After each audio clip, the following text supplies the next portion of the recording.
नमस्कार, आप देख रहे हैं NIK न्यूज और मैं हूं आपके साथ ज्योति कनौजिया। आइए रुक करते हैं आज की 10 बड़ी खबरों की ओर।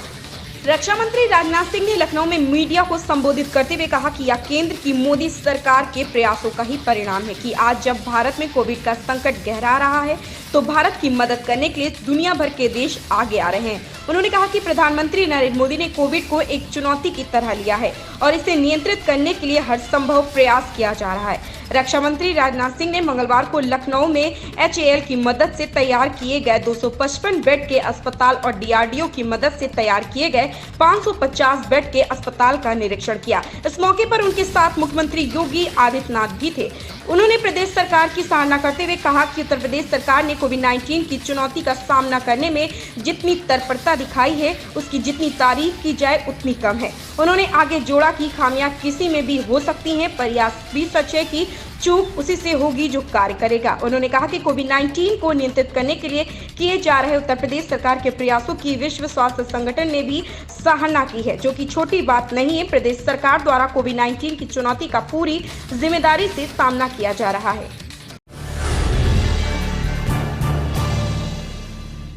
बिजनौर के गांव धौकनपुर में चाचा भतीजे की हत्या के मामले में सनसनीखेज खुलासा हुआ। पुलिस के अनुसार हत्या करने की सारी पटकथा ग्राम पंचायत चुनाव के दौरान आरोपी सशस्त्र सीमा बल के जवान नितिन ने ली थी। 1 माह से ज्यादा समय तक वह गांव में रहा और हत्या का ताना बाना बुनता रहा। नितिन का मकसद अपने पिता की हत्या का बदला लेना था। इसी कारण से वह गांव आया था। हत्या के लिए उसने अपने दोनों भाइयों को पहले ही तैयार कर लिया था।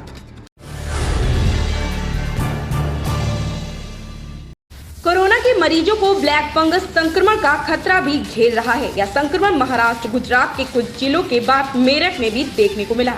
मुजफ्फरनगर और बिजनौर के 2 मरीज न्यूट्रीमा अस्पताल में भर्ती हैं, जिन्हें ब्लैक फंगस की बीमारी हो गई है। दोनों कोविड पेशेंट हैं और उनका इलाज चल रहा है।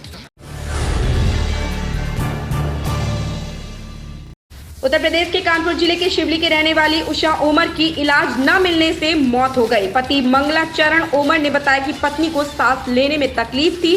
स्वास्थ्य मंत्रालय के निर्देश के बाद भी अस्पताल वाले बगैर कोविड रिपोर्ट के मरीज को भर्ती नहीं कर रहे हैं। इलाज के अभाव में मरीजों की मौत हो जा रही है।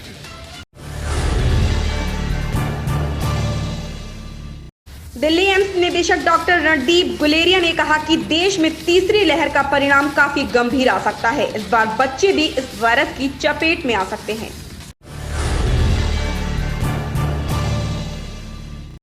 दिल्ली के मुख्यमंत्री अरविंद केजरीवाल ने मंगलवार को डिजिटल प्रेस ब्रीफिंग की है। इस दौरान उन्होंने कहा कि 3 लाख से ज्यादा लोगों को रोज वैक्सीन देंगे। साथ ही उन्होंने कहा कि वैक्सीन बनाने का फार्मूला सार्वजनिक हो और सभी कंपनी को मिले। भाजपा के राष्ट्रीय अध्यक्ष JP नड्डा ने कांग्रेस की अंतरिम अध्यक्ष सोनिया गांधी को पत्र लिखकर कोविड-19 को लेकर कांग्रेस के रुख पर नाराजगी जताई है। देश में कोरोना का कहर अभी भी जारी है, लेकिन कोरोना पर हो रहे राजनीति थमने का नाम नहीं ले रही। सोमवार को सोनिया गांधी की ओर से की गई पार्टी कार्य समिति की बैठक को लेकर आज भारतीय जनता पार्टी के राष्ट्रीय अध्यक्ष JP नड्डा ने उन्हें एक पत्र लिखा है और राजनीति न करने की सलाह दी है। जम्मू कश्मीर में सेना आतंकवाद और सरहद की चुनौतियों से जूझने के साथ ही कोरोना के खिलाफ जंग में भी पूरी मुस्तैदी से जुटी हुई है।